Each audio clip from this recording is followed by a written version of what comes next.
I hit max level in Kaizen, so here's everything you need to know before the game is released. So without further ado, welcome to Kaizen.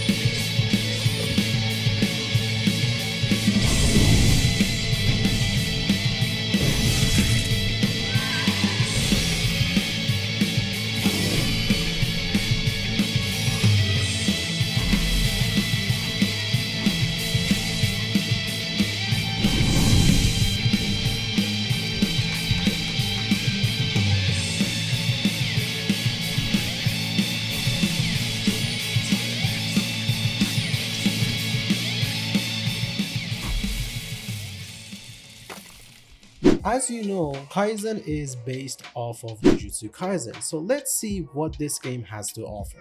First off, there are varieties of weapons and skills that you can unlock in the game. For example, weapons right here, or you can just get curse techniques, which you can craft them or just buy them with Robux. Some of these that you're already reading, you might know from the anime: cloning technique, constructor, devil's broom, curse speech, boogie woogie, shock amplification, straw doll, and dry frost. As for the weapons, you can use the dual wield from solo leveling, inverted spear, which is wrong, inverted dagger is supposed to be saying, cursed spear, spotted nata, mantis edge, death blade, jet black, and imperial sword. And each one of these have different animations and different ways that you can use the weapon for. Let's talk about the progression system and leveling. So when you start the game, there's going to be an area for you to farm, and there's going to be areas for you that you can get quests, and each one of these quests gives you different amount of XP, as you guys may know. And the higher areas you go to, the better rewards you will get. So for example, when you start the game, you're going to be having a first boss encounter in the game, and wait, he is way more smaller than he was before this patch update that we just got, but that's crazy. So this is the first one that you have to fight, so you have to be careful. And with the curse techniques or weapons that you get from the beginning of the game, you're able to fight him the way you like to. But this is not the only boss you will encounter, as every region has its own mini boss and raid boss. You heard me right. So there is raid bosses which has a ton of HP, and you need help beating them with your friends or other parties. But I will let you guys explore that yourself, so it's gonna be a little bit of a teaser later on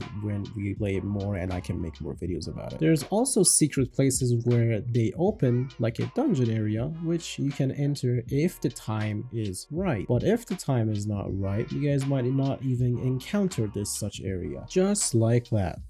You might be saying, how are you already level 100? Well, I farmed and found a good spot to farm some levels at the beginning area, and I farmed for 15 hours just to get to level 100. However, the only issue was that the other quests are not yet fully made, so they give no XP or money or anything like that, so I couldn't do that. However, since it's testing, of course that will be like normal. It won't be for you guys though, so you guys will enjoy it completely at fullest potential. In my opinion, the game is highly enjoyable and repetitive. Repetitive.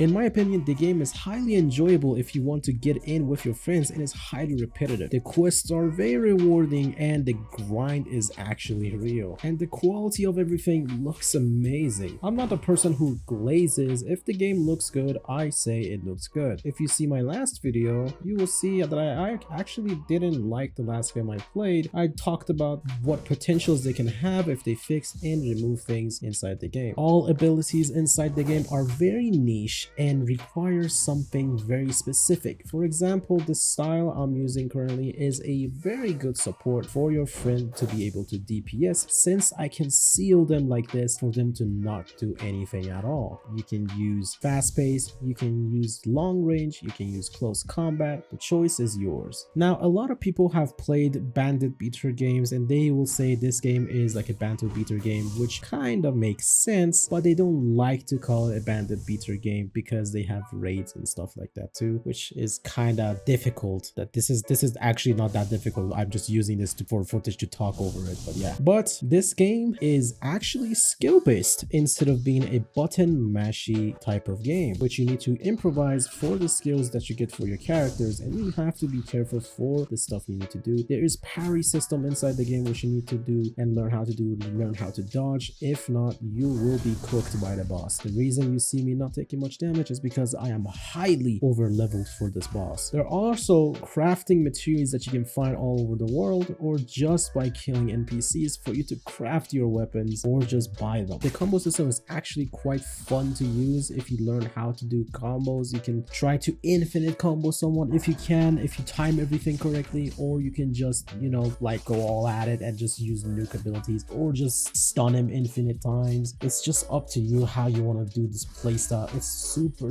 fun. Let's talk about PvP and PvE system, since we already talked about how the combos and everything is inside the game. PvE system, as you can see already inside the game, looks very good. However, PvP needs a lot of balancing, which makes sense because the game is already in testing, and with the help of everyone testing inside the game currently active non-stop, doing everything and reporting non-stop, we should be able to deliver an amazing good quality game at release. I'm gonna show you guys a PvP. I'm gonna be using a casual style and a casual weapon so you can see how the combat system works.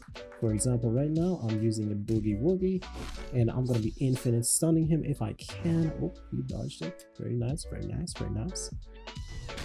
Let's see if he dodged the asteroid. You did not. Okay.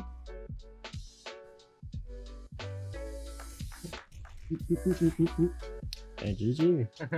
In my opinion, I'm gonna be making a tier list very soon about the curses and stuff like that, which one is good for you and for what reason. So stay tuned for that and make sure to subscribe so you guys can see that. Another curse technique you can use, which is gonna be the strongest in PvP and you can be a is this. So basically you can put the person inside of ice and just spam it, and you can do a little bit of this, and then you can try to kill them easily. As you can see, like you can spam it again, you can just keep them infinitely inside there.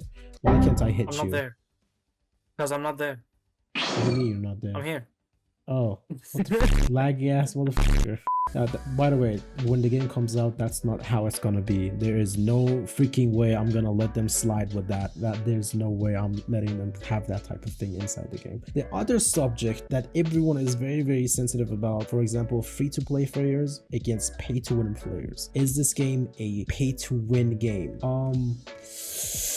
I got to say, yes, it is. Of course, in every single game, when you pay, you're gonna have massive advantage against everyone. For example, you can buy the best technique inside the game, the curse technique inside the game, for only 1,000 something Robux. I don't know if they're gonna change that later on or not, but that's the price I saw. But still, yes, you will have advantage against people who pay with money. And speaking of game passes inside the game, there are multiple game passes that you can get. For example, fast clan spin, auto spin, clan spins, VIP, which gives you more like money, more XP, and a special clan tag. And you can do special inventory system, which you can have more weapons inside of your weapon bag. Can free-to-play players keep up with pay-to-win players? They actually can if they put up the effort and have the time to play as much as possible. Of course, anyone who has a lot of time, they can most likely come back and try to win against pay-to-win players. Or you can just cheese bosses like that, you know what I'm saying? I mean, if they are not gonna look at my bugs, I'm gonna be reporting like this one, and I mean, I'm just gonna keep using this issue they have. Like, why not? Like, this is gonna be fixed. I'm just trolling. This is gonna be true. Don't do that.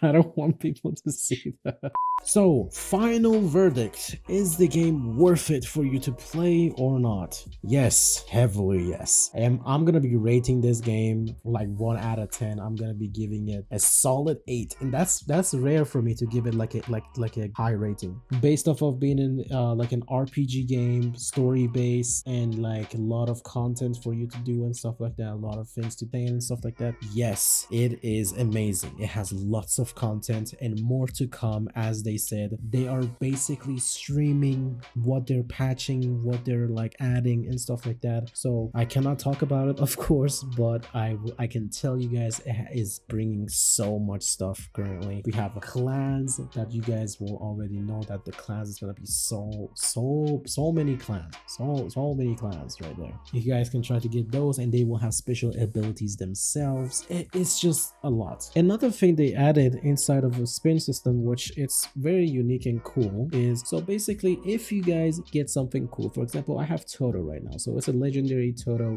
My clan goal I can choose is like, for example, Gojo. I don't know if that does anything or not, but like since they added, it might have soon, right? So yeah. The next one is they have pity system, common, nothing easy. However, for example, let's say I want to roll and try to get a better thing, and whoop-de-doo, I got a shit one. What happens to my Toto clan? Well, the thing is you can choose to keep current clan that you have or get the new one. Clan change the clan? No, I like to keep my Toto clan. That's the thing that they did. So it's not gonna be a insanely heavily pay to win thing, so you guys can keep your clan if you pull something very good and try to roll for something better. This way you can do it, and it's much more better. I forgot, sorry, I'm recording at 5 a.m. guys, so they just gave us the green light for recording, so I'm just doing that right now, and it's kind of 5 a.m. it's very late, so I kind of goofed over here. The reason you have the clan goal right here is because when you guys get auto spin and fast spin, it will stop when it reaches this clan. So yeah, that will be very poggers like that right there. So that would be cool. But they can, you know what they can do, my suggestion, if they are watching my video, I don't know if they are watching my video, hopefully they are, they can add a filter system inside of choose clan over here. So for example, I want Gojo, and I also want like turn everything on X. For example, I can put an X on all of them. That means I don't want them, and the ones I want is one of these three. So I can put a check mark on 3 of them, and whichever one of these 3 it's like drops on, it stops there. So